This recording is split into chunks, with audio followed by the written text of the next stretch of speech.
Well, welcome, Dawn. Hi, David. It's great to Yeah. see you. The big news is I found out fairly recently that at some point in your life, between when I saw you last and now, you've been living off grid for a bit, though I think you're back on the grid now. Tell us sort of fairly briefly what that was like. Yeah, that was like 50 years ago, and it was the greatest experience of my life. Leaving the United States, going to Cape Breton Island, finding a beautiful 75 acres, which cost only $2,500 at the time. Of course, it was very remote. And, so most of my experience there was pioneering, like people who lived there before me. And, realizing that, feeling very much a part of what they had to do when they were there, with no electricity, none of the conveniences that we normally have, like bathrooms and plumbing and all of that kind of stuff. So it was a giant outhouse, which was purple. It had a two-seater. We composted all of our waste. I had a big bookshelf in there. I had a big wood burning stove in there.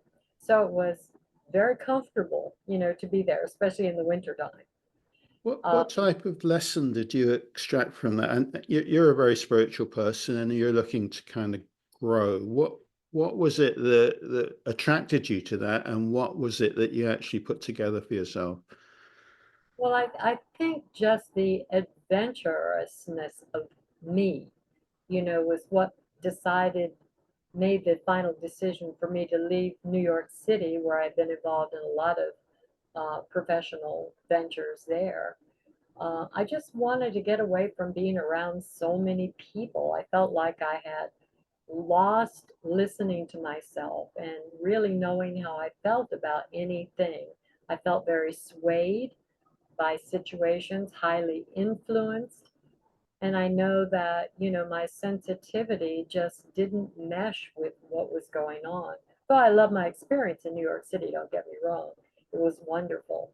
But getting back to the land, and understanding that it was my resources that was going to build something there. And it was going to be my common sense and my practical way of doing things, as well as trusting, what I felt in the situations of building and getting animals and learning how to really survive in a very rural area of Canada. Um, so I think that my biggest learning experience was learning how to listen more to myself and being able to start the process of healing a lot of things that have been trained into me, like limiting the choices that I had or doubting the decisions that I made in life and being influenced by things that I felt were better than me or at a higher level than me. So I think that those are some of the things that really stimulated me to keep going while I was there for those 7 years, living on the land and just enjoying being in the present and creating the kind of environment that I wanted to live in. Were you able to, once that sort of period of your life came to an end, were you able to keep the things that you'd put together for yourself in everyday society? Was it still a challenge or was it a lot easier? Well, once I left Cape Breton Island and being very far away up in the mountains, where nobody was, I came down onto the mainland of Nova Scotia, a little village called Pugwash, Nova Scotia. And it was the decision to go there because I was ready to be around more people. So I think that that started the process, but I really needed a deeper healing, to carry it forward and to make it cemented in my feelings. So I got involved with a spiritual program there, and I started going out and doing seminars and starting groups, with people in the community there as well as surrounding areas. And I found that the more I exercised what I learned by being on the land, I began to feel more confident and more secure inside of myself because these were my experiences. They weren't anyone else's. And I am a firm believer that people's experiences are what we take with us when we pass on. And the more I know about myself and the more I apply what I know and in helping other people to find that within themselves, the better I feel every day. I'm a very enthusiastic person. So, when I made the decision at the encouragement of my mentor to come back to the United States, I did ask myself that question, David, am I ready? And without and thought, doubt, or anything else, I said, I'm ready. And when I came back into the States, and I've been back here since 1988, I realized that I had learned everything that I needed to know about being self sufficient, and that no matter what situation I may be in my life, I will be just fine because I know how to take care of myself very well now. And I've had instances when I came to Pugwash where big snowstorm there, electricity went out, nobody had any power. But in the basement of the house I was in, I had a wood furnace and I had a pump to a well. So I was ecstatic that I could survive an 11-day outage when I never had any electricity before anyway, and that there are always solutions for things that are going on around us. That environment on the east coast of Canada, I've been there, as you know, and it is a fairly, I want to use the word hostile environment in the winter at least. It's very, very cold. And now you're in Atlanta, which does have sort of cold in the winter, but it's a completely different way of life. What are the differences in society between the very cold environment of Eastern Canada and the somewhat warmer, especially in the summer environment of Atlanta and Georgia? Well, surprisingly enough, my mother would send me long johns to Canada, which I thought was really funny. I don't Of know. I course you did. must have thought I lived in Alaska or something, but being on the Gulf, the winters were very mild as far as the weather there.